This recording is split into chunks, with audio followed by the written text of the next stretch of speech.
नमस्कार, माझं नाव लक्ष्मी केशव राऊत. माझ्या गटाचं नाव श्री बैराग बाबा नैसर्गिक शेती मिशन सुखेला. आज आपण इथे ट्रायकोडर्मा बनवायसाठी काय काय साहित्य लागणार आहे ते पाहणार आहोत.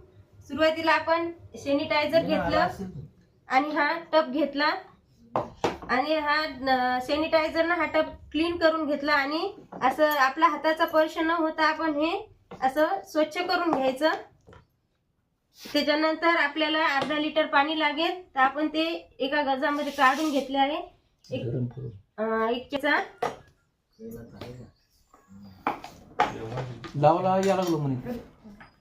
त्याच्यानंतर हे पावडर आहे, 400 वनस्पतीपासून बनलेली ही पावडर आहे, व्हाईट पावडर. त्याच्यानंतर हे आपण ट्रायकोडर्माची पास घ्यायची आहे.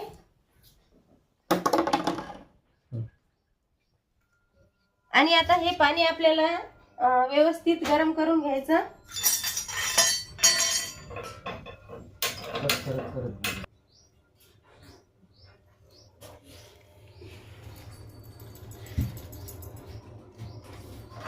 आता हे व्यवस्थित कमी आचेवर शिजवून घ्यायचं. गॅस एकदम स्लो असला पाहिजे.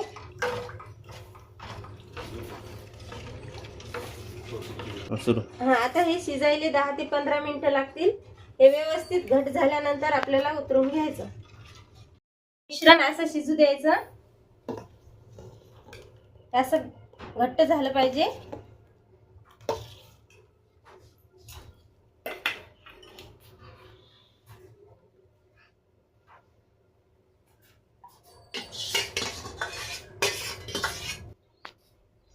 असं व्यवस्थित थंड करून घ्यायचं.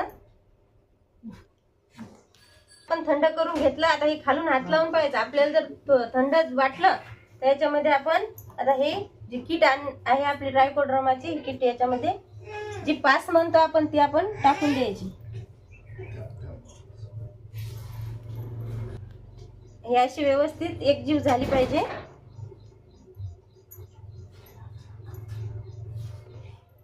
हे आपण किट टाकलेली व्यवस्थित अशी एकजीव झाली. हे बघायचं. आता कलर चेंज झाला. आपला पहिले व्हाईट कलर होता, आता हिरवा कलर झाला.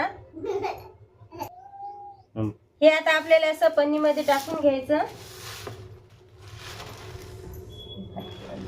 वापस नाही होती रबर टाकलं की तसं. हे आता आपण असं व्यवस्थित पॅक करून घ्यायचं.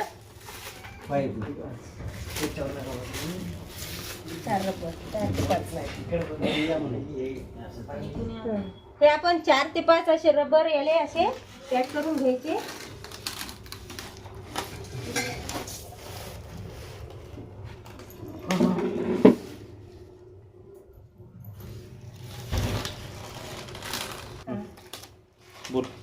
हे आपण आता असं व्यवस्थित पॅक करून घेतलं. हे आता आपण आपल्या जे टेम्परेचर पाहिजे ते 26 ते 30 पर्यंत चालते. हे आपण नॉर्मल फ्रीजमध्ये, याचा फ्रीजमध्ये वापर करायचं काम नाही. आपल्या घरामध्ये व्यवस्थित एखाद्या ठिकाणी वातावरण असलं त्या ठिकाणी आपण हे ठेवून देऊ शकतो. तिथे पण आपल्या घरातल्या लहान मुलांचा याचा त्याचा आपल्या घरातला वापर जास्त नसला पाहिजे अशा ठिकाणी हे व्यवस्थित ठेवून द्यायचं. आता हे आपल्या उन्हाळ्याच्या दिवसामध्ये 48 तासात तयार होते आणि आपल्या हिवाळा आणि पावसाळ्याच्या दिवसामध्ये आपलं हे 3 दिवसामध्ये तयार होते. तर याचा आपण हे तयार झाल्याच्या नंतर आपण याचा वापर हे तयार होते. याच्यातनी हिरवा रंग तयार होतो. हिरव्या रंगाची एक लेअर तयार होते याच्यावर. जसे आपल्या पाणी जे साचलेल्या जागेवर कसं शेवाळ तयार होते तशा प्रकारचे एक लेअर तयार होते. ती लेअर घ्यायची, ते व्यवस्थित मिक्सर मधून काढून घ्यायची. नाही तर आपण याच्यामधून पण काढू शकतो. आपलं चम्मचनी आणि गंजामध्ये पण व्यवस्थित हे करू शकतो. पण ते गंजामध्ये न करता आपण मिक्सर मधून व्यवस्थितरित्या मिक्स करून घ्यायचं आणि ते 200 लिटरच्या पाण्यामध्ये 1 लिटर टाकून द्यायची आणि ते आपल्या शेतातनी आपण ड्रीपद्वारे आपण सोडू शकतो.